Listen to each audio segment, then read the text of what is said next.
प्रिय दर्शकों, आप सभी लोगों को तहे दिल से Arunachal Adventist world radio channel पे स्वागत करती हूँ। मेरा नाम है ललरिन फेलिस साइलो और आज हम द मिनिस्ट्री ऑफ हीलिंग किताब से अध्ययन प्राप्त करेंगे, जो कि इस किताब को एलन जी वाइट ने लिखा है। और इस किताब की जो कंटेंट है ये आप स्क्रीन पर देख सकते हो।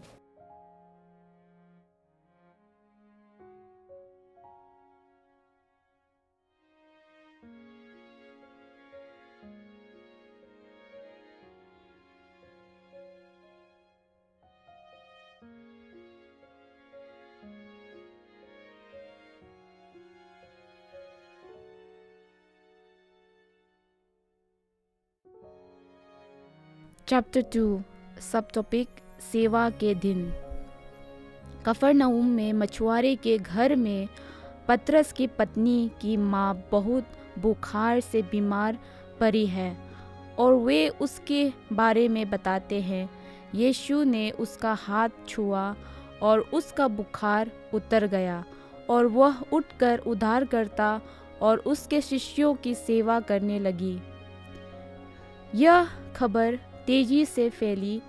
चमत्कार सबत के दिन हुआ था और रब्बियों के दर से लोग सूरज ढलने तक उपचार के लिए आने की हिम्मत नहीं जुटा पाए। फिर घरों, दुकानें, बाजारों से शहर के निवासी उस साधारण निवास की ओर उमड़ पड़े जिसने यीशु को आश्रय दिया था। बीमारों को लिटाकर लाया गया। वे लाठी पर झुके हुए आए या दोस्तों के सहारे। वे कमज़ोर ढंग से उद्धारकर्ता की उपस्थिति में आए। वे घंटों आते रहे और चले गए, क्योंकि कोई नहीं जानता था कि कल चंगा करने वाला उनके बीच होगा या नहीं। कफरनहूम ने पहले कभी ऐसा दिन नहीं देखा था। हवा विजय की आवाज़ और मुक्ति के नारे से भरी हुई थी। जब तक अंतिम पीड़ित को राहत नहीं मिल गई, तब तक यीशु ने अपना काम बंद नहीं किया। रात काफ़ी हो चुकी थी जब भीड़ नेचले गए और शामून के घर पर सन्नाटा छा गया। लंबा रोमांचक दिन बीत चुका था और यीशु आराम करना चाहते थे। लेकिन जब शहर नींद में डूबा हुआ था, तब उद्धारकर्ता दिन निकलने से बहुत पहले उठकर बाहर गया और एकांत स्थान में चला गया और वहाँ प्रार्थना करने लगा। सुबह सुबह पतरस और उसके साथी यीशु के पास आए और कहने लगे कि कफरनहूम के लोग पहले ही वहाँ पहुँच चुके हैं, उसे खोज रहे थे। आश्चर्य से उन्होंने मसीह के शब्दों को सुना, मुझे अन्य शहरों में भी परमेश्वर के राज्य का प्रचार करना चाहिए, क्योंकि मुझे इसलिए भेजा गया है। उस समय कफरनहूम में जो उत्साह व्याप्त था, उसमें एक खतरा था कि उसके मिशन का उद्देश्य नज़रअंदाज हो जाएगा। यीशु सिर्फ एक चमत्कारी व्यक्ति या शारीरिक बीमारी के उपचारक के रूप में लोगों का ध्यान अपनी ओर आकर्षित करने से संतुष्ट नहीं था। वो लोगों को अपने उद्धारकर्ता के रूप में अपनी ओर आकर्षित करना चाहता था, जबकि लोग यह मानने के लिए उत्सुक थे कि वो सांसारिक शासन स्थापित करने के लिए एक राजा के रूप में आया था। वो उनके मन को सांसारिक से आध्यात्मिकता की ओर मोड़ना चाहता था। सिर्फ सांसारिक सफलता उसके काम में बाधा डालेगी। और लापरवाह भीड़ के आश्चर्य ने उनकी आत्माओं को झकझोर दिया। उनके जीवन में कोई आत्म पुष्टि नहीं थी। दुनिया जो पद, धन या प्रतिभा को सम्मान देती है, वो मनुष्य के पुत्र के लिए विदेशी थी।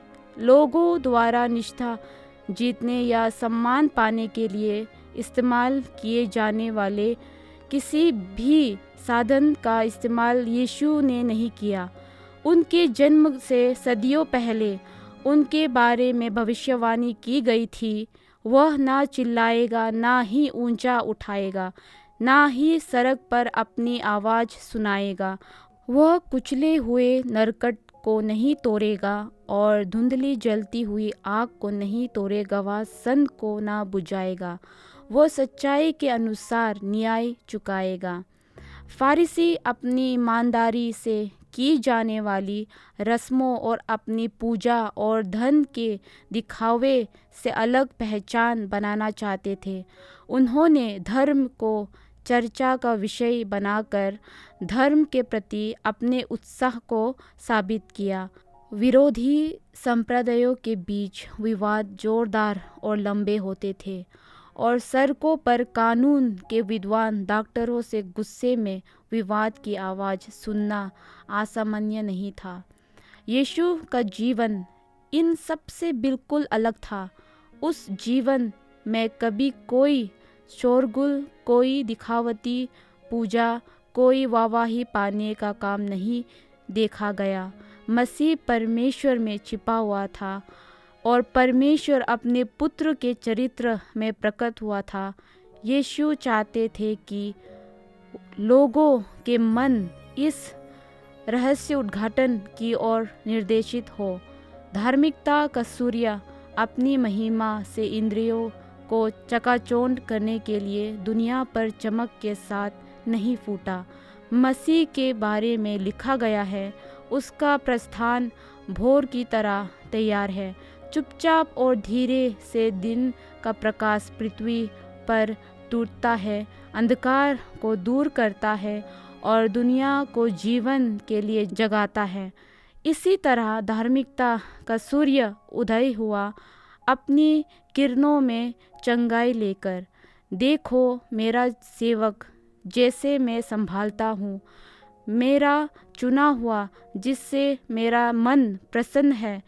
तुम गरीबों के लिए ताकत रहे हो, संकट में ज़रूरतमंदों के लिए ताकत, तूफान से शरण, गर्मी से छाया। यहोवा परमेश्वर यो कहता है कि जिसने आकाश को बनाया और तान दिया, उसी ने पृथ्वी और उसकी उपज को फैलाया। उसी ने उस पार के लोगों को सांस और उस पार के चलने वालों को आत्मा दी है।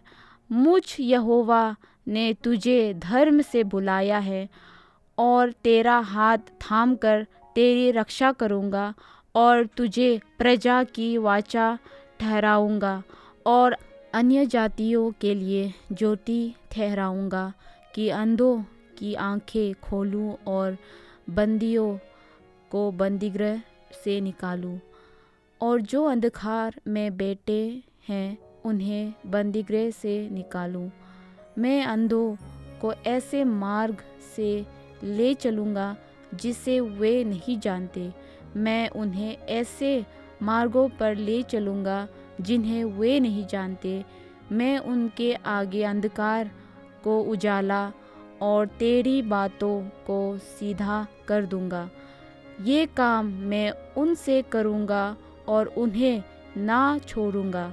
हे समुद्र पार चलने वालों, हे समुद्र के किनारे रहने, हे आकाश जय जयकार करो, क्योंकि यहोवा ने यह किया है।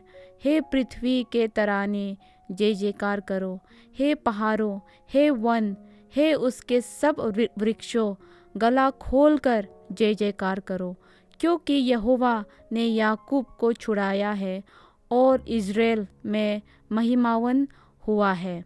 हेरोदेस की कालकोतरी से, जहाँ उद्धारकर्ता के कार्य के विषय में निराश और उलझन में यूहन्ना बपतिस्मा देने वाला देख रहा था और प्रतीक्षा कर रहा था, उसने अपने 2 शिष्यों को यह संदेश लेकर यीशु के पास भेजा, क्या तू ही वो है जो आने वाला था, यह हम दूसरे की बात जो है। उद्धारकर्ता ने शिष्यों के प्रश्न का तुरंत उत्तर नहीं दिया। जब वे उसकी चुप्पी पर आश्चर्यचकित खड़े थे तो पीड़ित उसके पास आ रहे थे।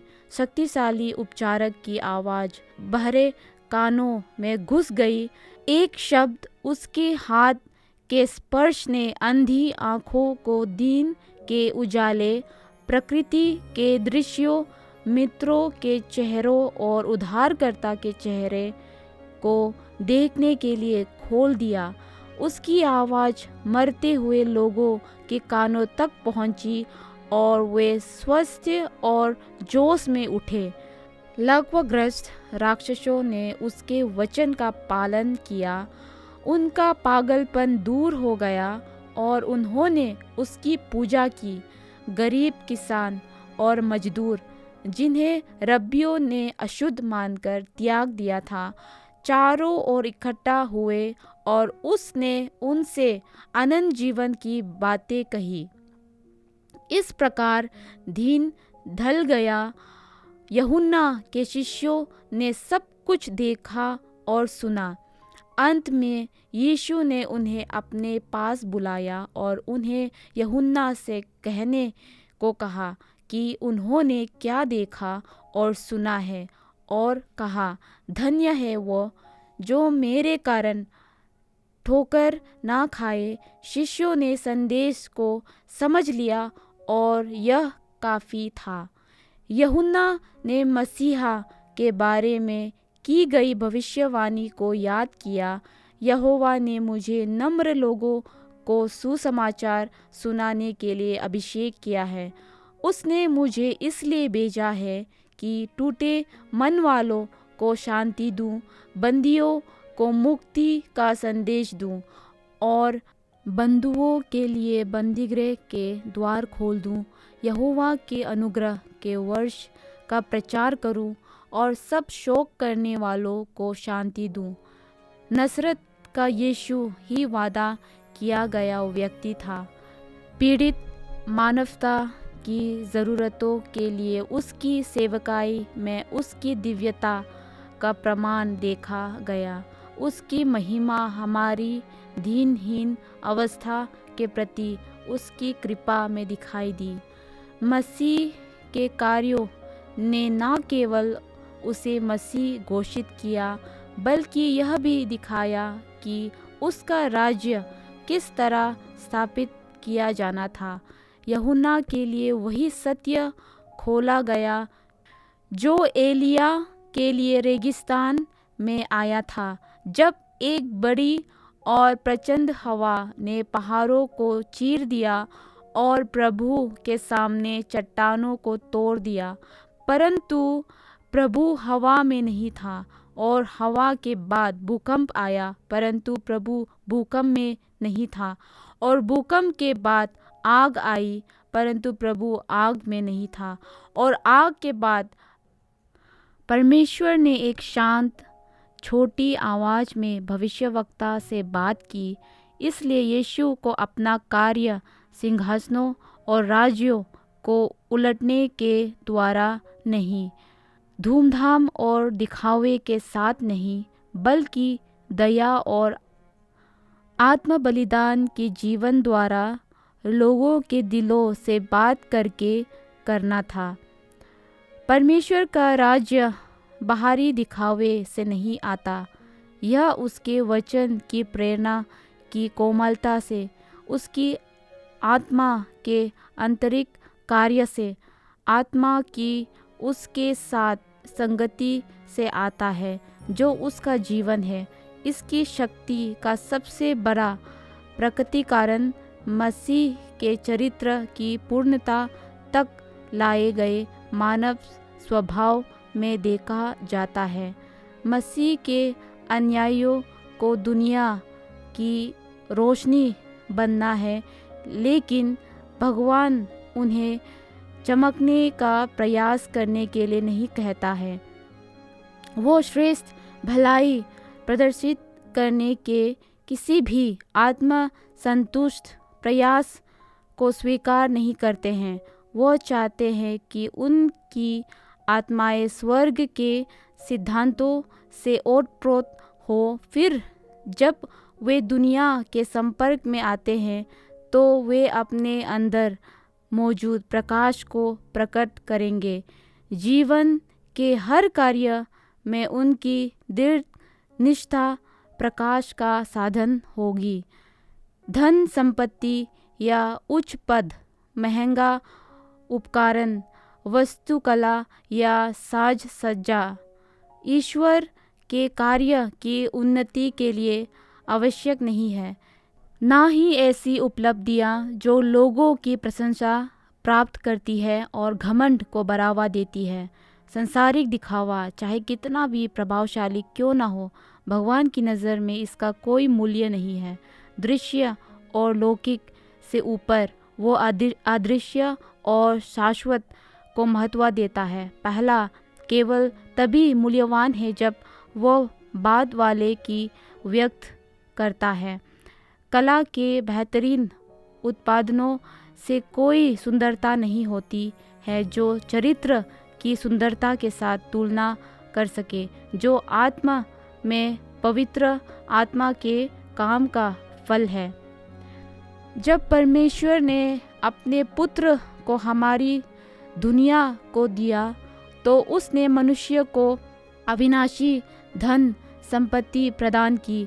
वो धन जिसकी तुलना में दुनिया की शुरुआत से ही मनुष्य के पास संचित धन संपत्ति कुछ भी नहीं है। मसीह पृथ्वी पर आया और अनंत काल के संचित प्रेम के साथ मनुष्य के बच्चों के सामने खड़ा हुआ, और यह वो खजाना है जिसे उसके साथ हमारे संबंध के माध्यम से हमें प्राप्त करना है, प्रकट करना है और प्रदान करना है। ईश्वर के कार्य में मानवीय प्रयास कुशल होंगे, ताकि ठीक उसी तरह जैसे कार्यकर्ता की समर्पित भक्ति होती है।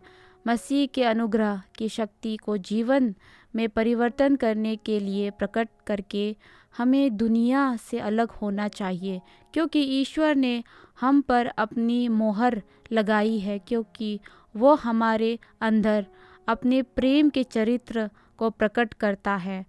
हमारा उद्धारक हमें अपनी धार्मिकता से ढकता है।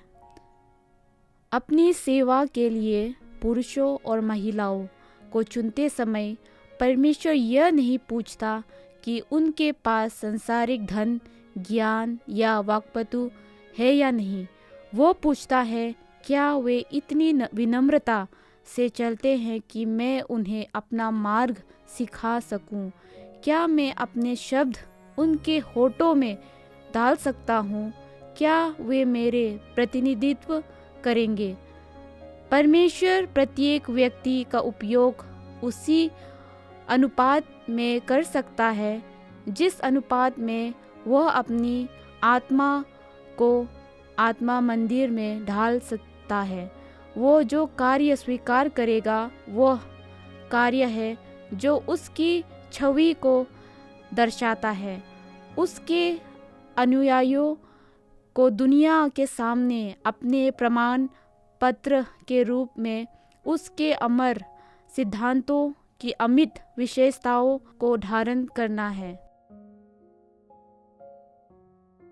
चैप्टर 2 सब टॉपिक, वो मेमनों को अपनी भुजाओं से इकट्ठा करेगा।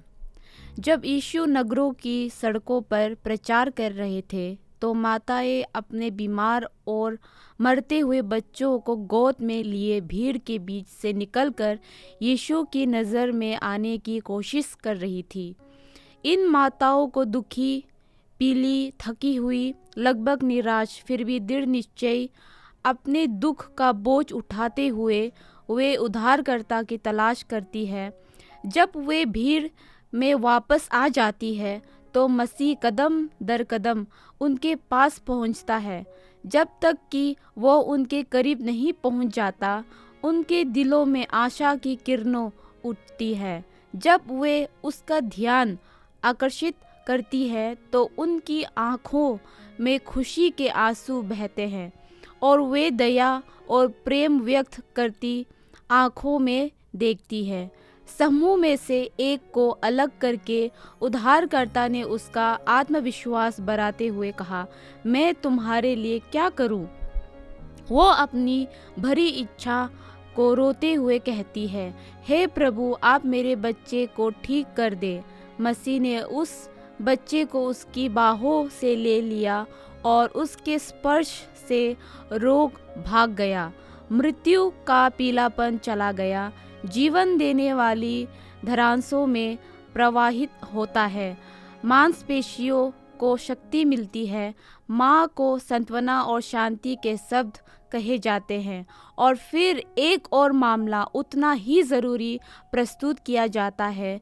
फिर से मसीह अपनी जीवन देने वाली शक्ति का प्रयोग करता है और सभी लोग उसका प्रशंसा और सम्मान करते हैं जो अद्भुत कार्य करता है। हम मसीह के जीवन की महानता पर बहुत अधिक ध्यान देते हैं। हम उन अद्भुत चीज़ों के बारे में बात करते हैं जो उसने पूरी की, चमत्कारों के बारे में जो उसने किया, लेकिन छोटी छोटी बातों पर उसका ध्यान उसकी महानता का और भी बड़ा सबूत है। यहूदियों में यह प्रथा थी कि बच्चों को किसी रब्बी के पास लाया जाता था ताकि वो आशीर्वाद देने के लिए उन पर हाथ रख सके। लेकिन शिष्यों ने सोचा कि उद्धारकर्ता का कार्य इतना महत्वपूर्ण है कि इस तरह से उससे बाधित नहीं किया जा सकता। जब माताएं अपने नन्हे मुन्ने को आशीर्वाद देने के लिए उनके पास आई तो शिष्यों ने उन्हें नापसंद किया। उन्होंने सोचा कि ये बच्चे यीशु के दर्शन से लाभान्वित होने के लिए बहुत छोटे हैं और निष्कर्ष निकाला कि वो उन्हें आशीर्वाद देगा। उनकी उपस्थिति से आप प्रसन्न हो सकते हैं, लेकिन उद्धारकर्ता उन माताओं की देखभाल और बोझ को समझता था जो अपने बच्चों को परमेश्वर के वचन के अनुसार प्रशिक्षित करना चाहती थी। उसने उनकी प्रार्थनाएं सुनी थी। उसने स्वयं उन्हें अपनी उपस्थिति में खींचा था। एक माँ अपने बच्चे के साथ यीशु को खोजने के लिए घर से निकली थी। रास्ते में उसने एक पड़ोसी को अपना काम बताया और पड़ोसी की इच्छा थी कि यीशु उसके बच्चों को आशीर्वाद दे। इस प्रकार कई माताएं अपने छोटे बच्चों के साथ यहाँ आई। कुछ बच्चे बचपन से आगे बढ़कर बचपन और युवावस्था में पहुँच चुके थे। जब माताओं ने अपनी इच्छा बताई तो यीशु ने सहानुभूति के साथ उनकी डरपोक आंसू भरी विनती सुनी, लेकिन वो यह देखने के लिए इंतज़ार कर रहा था कि शिष्य उनके साथ कैसे व्यवहार करेंगे। जब उसने देखा कि शिष्य माताओं को डांट रहे हैं और उन्हें यह सोचकर भेज रहे हैं कि वे उस पर एहसान करेंगे, तो उसने उन्हें उनकी गलती बताई और कहा, बच्चों को मेरे पास आने दो और उन्हें मना मत करो, क्योंकि परमेश्वर का राज्य ऐसों का है। उसने बच्चों को अपनी बाहों में लिया, उन पर अपने हाथ रखे और उन्हें वो आशीर्वाद दिया जिसके लिए वे आए थे।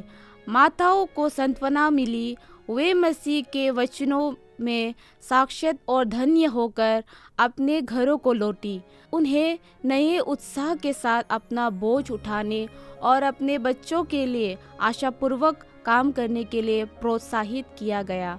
यदि उस छोटे से समूह के परलोक को हमारे सामने खोला जाए तो हमें माताएं अपने बच्चों के मन में उस दिन के दृश्य को याद करती हुई दिखाई देंगी तथा उन्हें उद्धारकर्ता के प्रेमपूर्ण शब्दों को दोहराती हुई दिखाई देंगी। हमें यह भी देखना चाहिए कि बाद के वर्षों में कितनी बार इन शब्दों की याद ने बच्चों को प्रभु के छुड़ाए हुए लोगों के लिए बनाए गए मार्ग से भटकने से बचाया। मसीह आज भी वैसा ही दयालु उद्धार करता है जैसा तब था जब वो मनुष्य के बीच चलता था। वो आज भी माताओं का उतना ही सहायक है जितना तब था जब वो यहूदिया में छोटे बच्चों को अपनी बाहों में समेटता था। हमारे घराने की संतानें भी उसके लहू की मोल है जैसे बहुत पहले की संतानें थी। यीशु हर माँ के दिल का बोझ जानते थे। जिसकी माँ गरीबी और अभाव से जूझ रही थी। वो हर माँ के साथ उसके कष्टों में सहानुभूति रखता है, जिसने एक कनानी महिला के बेचैन दिल को राहत देने के लिए लंबी यात्रा की। वो आज की माताओं के लिए भी उतना ही करेगा, जिसने नाइन की विधवा को उसका इकलौता बेटा लौटा दिया और क्रूस पर अपनी पीड़ा में अपनी माँ को याद किया। वो आज माँ के दुख से द्रवित है। हर दुख और हर ज़रूरत में वो सांत्वना देगा और मदद करेगा। माताओं को अपनी उलझनों के साथ यीशु के पास आने दे। उन्हें अपने बच्चों की देखभाल में सहायता करने के लिए पर्याप्त अनुग्रह मिलेगा। हर उस माँ के लिए द्वार खुले हैं और अपना बोझ उद्धारकर्ता के चरणों में रखना चाहती है, जिसने कहा, बच्चों को मेरे पास आने दो और उन्हें मना मत करो।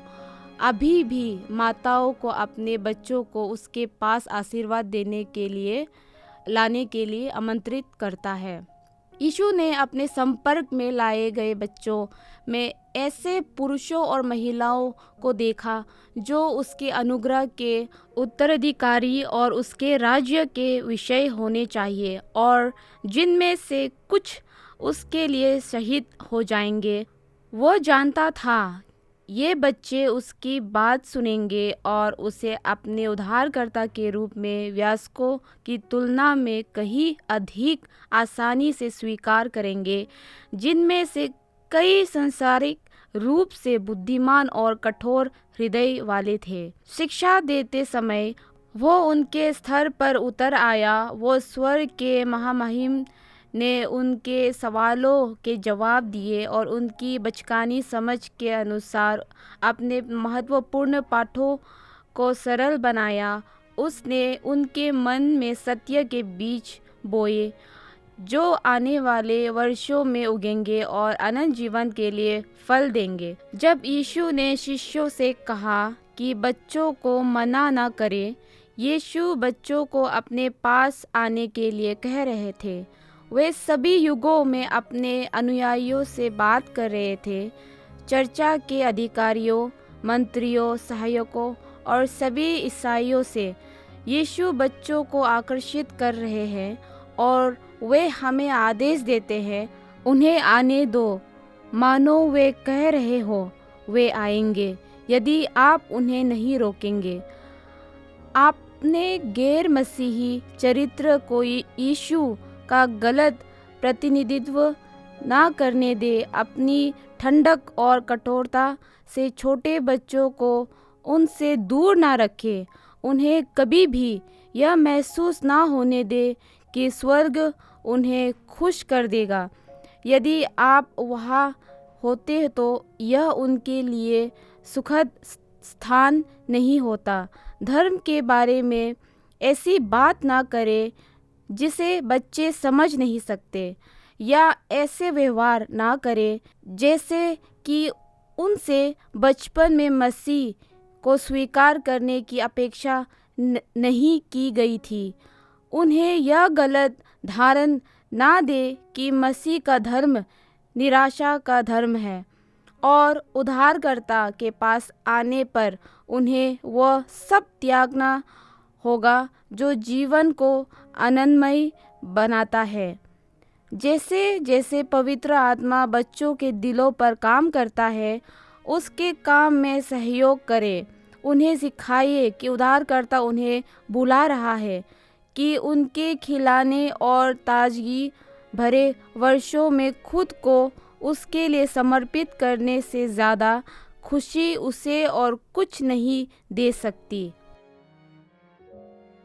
चैप्टर 2 सब टॉपिक माता पिता की जिम्मेदारी।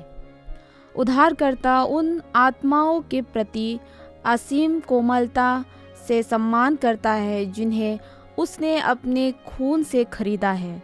वे उसके प्रेम का दावा है। वो उन्हें अवर्णनीय ललसा के साथ देखता है। उसका हृदय न केवल सबसे अच्छे प्रशिक्षित और सबसे आकर्षक बच्चों के लिए बल्कि उन लोगों के लिए भी आकर्षित होता है जो विरासत और अपेक्षा के कारण चरित्र के उपत्तिजनक लक्षण रखते हैं। कई माता पिता यह नहीं समझते कि वे अपने बच्चों में इन लक्षणों के लिए कितने जिम्मेदार हैं। उनके पास उन गलत लोगों से निपटाने के लिए कोमलता और बुद्धि नहीं है जिन्हें उन्होंने ऐसा बनाया है, लेकिन यीशु इन बच्चों को दया के साथ देखता है। वो कारण से प्रभाव तक का पता लगता है। मसीही कार्यकर्ता इन दोषपूर्ण और गलत लोगों को उद्धारकर्ता के पास लाने में मसीह का एजेंट हो सकता है। बुद्धि और चातुर्य से वो उन्हें अपने हृदय से जोड़ सकता है।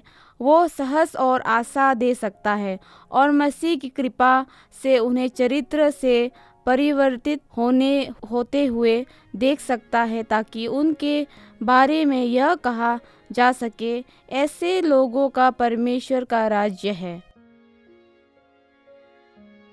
चैप्टर 2 सब टॉपिक 5 छोटी जौ की रोटियां भीड़ को खिलाती है। पूरे दिन लोग मसीह और उनके शिष्यों के कदमों पर उमड़े रहे जब वे समुद्र के किनारे उपदेश दे रहे थे। उन्होंने उनके दयालु शब्दों को सुना जो इतने सरल और स्पष्ट थे कि वे उनकी आत्माओं के लिए गिलियाद के मरहम की तरह थे। उनके दिव्य हाथ की चिकित्सा ने बीमारों को स्वास्थ्य और मरने वालों को जीवन दिया था। दिन उन्हें धरती पर स्वर्ग जैसा लग रहा था और उन्हें इस बात का एहसास नहीं था कि उन्होंने कब से कुछ खाया है। सूरज पश्चिम में डूब रहा था, फिर भी लोग रुके हुए थे। अंत में शिष्य मसीह के पास आए और आग्रह किया कि उनके अपने हित के लिए भीड़ को विदा कर दिया जाना चाहिए। बहुत से लोग दूर से आए थे और सुबह से कुछ नहीं खाया था। आसपास के शहरों और गांवों में वे भोजन प्राप्त कर सकते थे, लेकिन यीशु ने कहा, तुम उन्हें खाने को दो। फिर फिलिपुस की ओर मुड़कर उसने पूछा, हम कहाँ से रोटी खरीदें कि ये खा सके? फिलिप ने सीरो के समुद्र को देखा और सोचा कि इतनी बड़ी भीड़ के लिए भोजन उपलब्ध कराना कितना असंभव होगा। उसने उत्तर दिया कि 200 पैसे की रोटी उन सभी के बीच बांटने के लिए पर्याप्त नहीं होगी, ताकि प्रत्येक को थोड़ी थोड़ी मिल सके। यीशु ने पूछा कि लोगों के बीच कितना खाना मिल सकता है। एंड्रयू ने कहा, यहाँ एक लड़का है जिसके पास 5 जौ की रोटियां और 2 छोटी मछलियां हैं, लेकिन इतने लोगों के लिए वे क्या है? यीशु ने निर्देश दिया कि ये सब उसके पास लाया जाए। फिर उसने शिष्यों से कहा कि वे लोगों को घास पर बैठा दे। जब यह पूरा हो गया तो उसने भोजन लिया और स्वर्ग की ओर देखकर धन्यवाद किया और रोटियां तोड़कर अपने चेलों को दी और चेलों ने भीड़ को दी, और सब खाकर तृप्त हो गए और उन्होंने उसमें से उठाया बचे हुए टुकड़ों से 12 टोकरियां भरी गई। यह ईश्वरीय शक्ति के चमत्कार से था कि मसीह ने भीड़ को भोजन कराया। फिर भी भोजन कितना साधारण था, केवल मछलियाँ और जौ की रोटियाँ, जो गलील के मछुआरे का दैनिक भोजन था।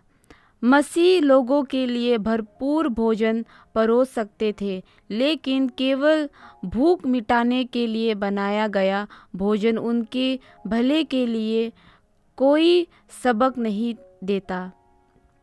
इस चमत्कार के माध्यम से मसीह सादगी का पाठ पढ़ाना चाहते थे। यदि आज मनुष्य अपनी आदतों में सरल होते, प्रकृति के नियमों के अनुरूप रहते, जैसा कि शुरू में आदम और हवा ने किया था, तो मानव परिवार की ज़रूरतों के लिए प्रचुर आपूर्ति होती। लेकिन स्वार्थ और भूख की तीर्थ ने एक और अति से पाप और दुख लाए हैं, और दूसरी ओर अभाव से। यीशु ने विलासिता की इच्छा को संतुष्ट करके लोगों को अपनी ओर आकर्षित करने की कोशिश नहीं की। लंबे रोमांचक दिन के बाद थके हुए और भूखे उस विशाल भीड़ के लिए साधारण भोजन उनकी शक्ति और जीवन की सामान्य ज़रूरतों में उनके लिए उनकी कोमल देखभाल दोनों का आश्वासन था। उद्धारकर्ता ने अपने अनुयायियों को दुनिया की विलासिता का वादा नहीं किया है। उनका भाग्य बंद हो सकता है गरीबी से, लेकिन उसका वचन प्रतिज्ञा बुद्धि है कि उनकी ज़रूरत पूरी की जाएगी, और उसने वादा किया है कि जो संसारिक भलाई से बेहतर है, उसकी अपनी उपस्थिति का स्थायी आराम। भीड़ के भरपेट भोजन करने के बाद बहुत सारा भोजन बच गया। यीशु ने अपने शिष्यों से कहा, जो बचे हैं उन्हें इकट्ठा करो, ताकि कुछ भी नष्ट ना हो। इन शब्दों का अर्थ भोजन को टोकरियां में डालने से कहीं अधिक था। शिक्षा दोहरी थी, कुछ भी बर्बाद नहीं करना चाहिए। हमें कोई सांसारिक लाभ नहीं छोड़ना चाहिए। हमें ऐसी किसी भी चीज़ की अपेक्षा नहीं करनी चाहिए जो किसी इंसान के लिए लाभकारी हो। हमें वो सब इकट्ठा करना चाहिए जो धरती के भूखे लोगों की ज़रूरतों को पूरा करे। हमें उसी सावधानी से स्वर्ग से रोटी को संजो कर रखना चाहिए ताकि आत्मा की ज़रूरतें पूरी हो सके। हमें परमेश्वर के हर वचन के अनुसार जीना है। परमेश्वर ने जो कुछ भी कहा है उसे खोना नहीं है। हमें अपने अनंत उद्धार से संबंधित एक भी वचन की उपेक्षा नहीं करनी है। एक भी वचन व्यर्थ नहीं जाना चाहिए। रोटियों का चमत्कार ईश्वर पर निर्भरता सिखाता है।